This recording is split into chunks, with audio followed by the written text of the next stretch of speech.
One of the things that accompanies our acquisition of consciousness is gastronomy, the appreciation of flavor, the approach to food that makes it an art.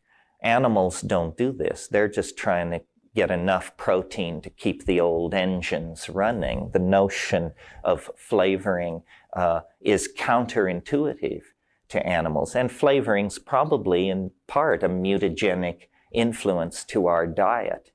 What these things do, if you had to generalize 100,000 psychedelic experiences, if you generalized what these substances do is they dissolve boundaries. They dissolve boundaries. If you love it, you'll love it. If you hate it, you'll hate it. But that's what they do. They dissolve boundaries. Now, the reason this provokes a lot of social anxiety is because all societies are about the maintenance of boundaries. It doesn't matter whether you're, a stockbroker in New York, a Zen monk in Kyoto, a Hasid in Jerusalem. Your society is held together by boundaries and definitions, and anything which dissolves those boundaries and introduces relativity into cultural modeling is felt to be threatening, because we like to believe that our reality is somehow sanctioned, that this is how it should be. But in fact, that's just a cultural judgment. All cultures think that their culture represents a sanctioned reality. It doesn't. It just represents the current download of their linguistic enterprise. At the core of the Western anxiety about boundaries is something that we are very proud of, that we believe we invented. We call it the ego. Sometimes we call it the democratic individual. We say no Eastern society could have produced this. We took this from the Greeks. We perfected it through the Romans. We brought it up through the medieval period.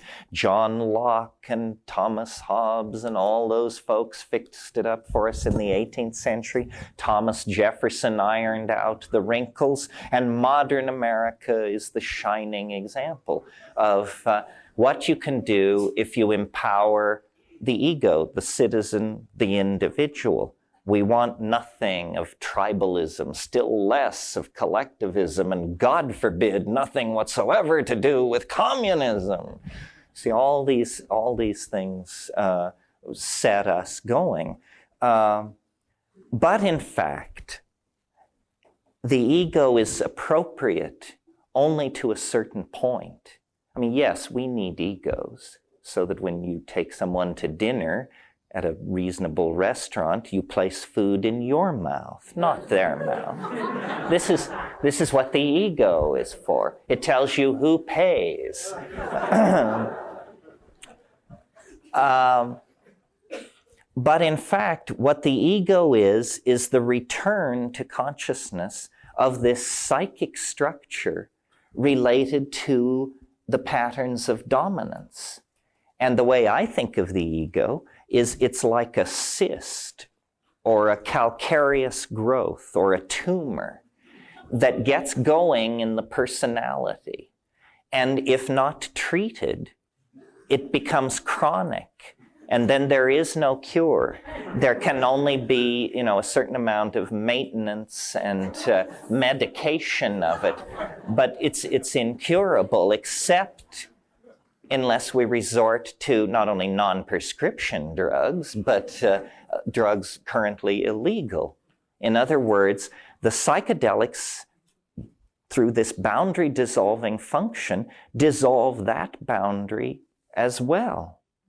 And so they promote a larger sense of the world than the values of capitalism, competitiveness, object fetishism, property acquisition, and the bottom line, empower.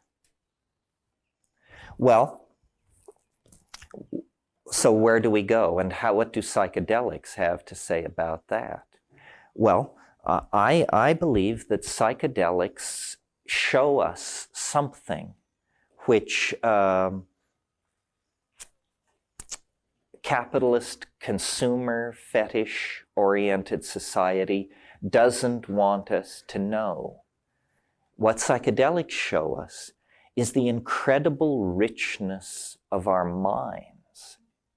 That you, little you, can produce more art in a 20-minute burst of hallucinatory intoxication than the Western mind has produced in the last 500 years.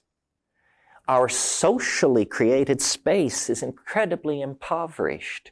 You know, we have Picasso's contribution and Pollock's contribution and everybody's contribution, but it altogether is as nothing compared to the richness that resides in each one of us a half inch behind your eyebrows. We are told, you know, oh, well, if you want beauty, you have to own a Lexus. Or, you know, if you want a sense of satisfaction, then you need a triple-car garage. On and on. This is absolutely not true. These are substitute addictions that will never satisfy for the genuine article. And the genuine article is a connection into the Gaian mind.